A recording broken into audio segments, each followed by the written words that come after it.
wonderful places. They're communities for people to see organisms that you really can't see anywhere else. I mean, some organisms like sea stars, for example, unless you've been in the ocean or at the shore, you will have never seen organisms from this particular group.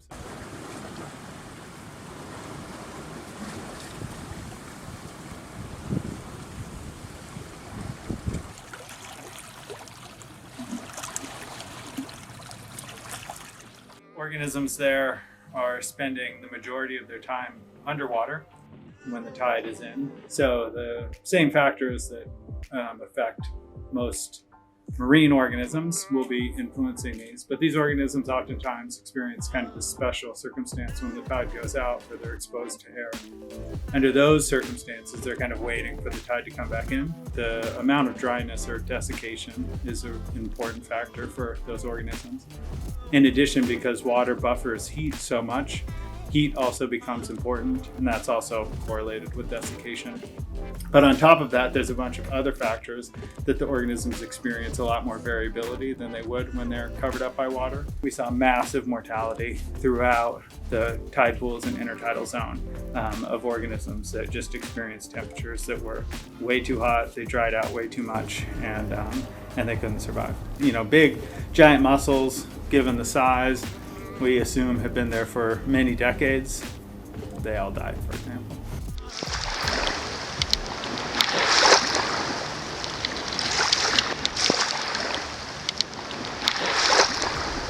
Climate change increases the variability, the extremes, and also the averages. Depends on the particular environmental factor that we're considering for, you know, what we're talking about. But if we talk about temperature, for example, we know that the average temperatures are going up, but maybe more importantly to intertidal organisms, the maximum temperatures are going up too. And so it's those extreme events, those are the ones that are problematic, you know, for the organisms. Now, in general, just shifting the average up also is problematic. That can just be kind of prolonged stress due to environmental factors that organisms then experience. So they're less able to deal with other things that might get them sick or stress them out, for example. So it's not that mean rise in temperature isn't as important, but what we clearly see is these extreme events that happen, they have immediate, observable, and very serious consequences on populations.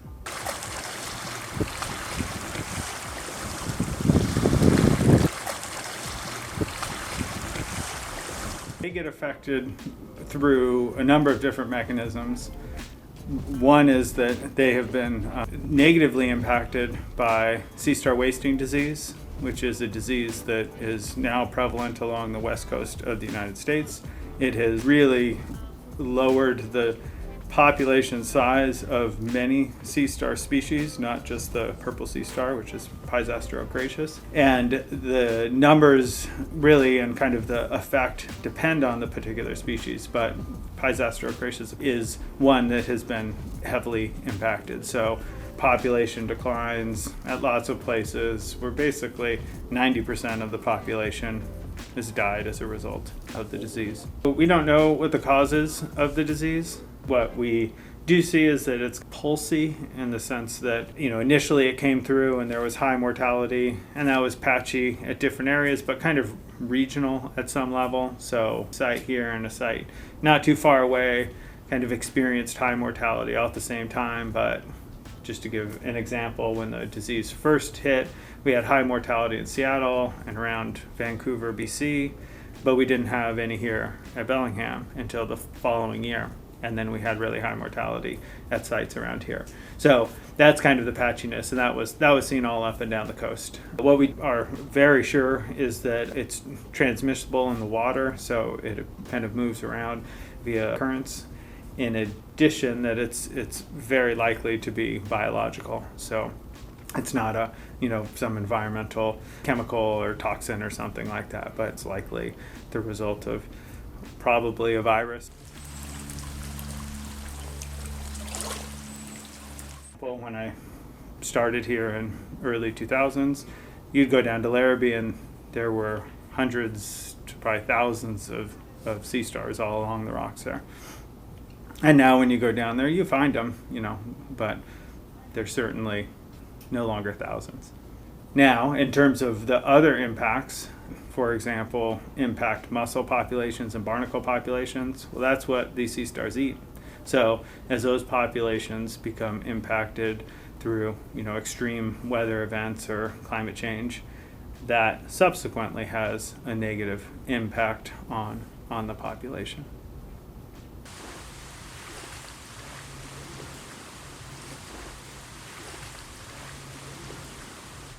Always optimistic that populations will be able to start to recover, but they'll continue to be under threat from extreme weather, both freezing in the winter and real hot days. Heat waves in the summer are really problematic to those populations. And in addition, just kind of human impacts at our beaches, those continue to threaten intertidal communities.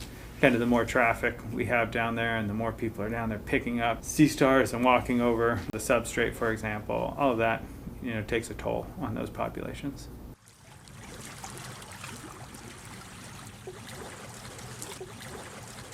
Being knowledgeable, share information with others about those populations. When you go and visit, being mindful of where you're walking and how you're interacting with the environment. Certainly if you see people ripping stuff off the rocks and things like that or disturbing the system, you might kindly suggest to them that that's damaging to these communities that are sensitive. Yeah, in general, there's volunteer groups that people can get involved with to help work on restoration or protection of communities.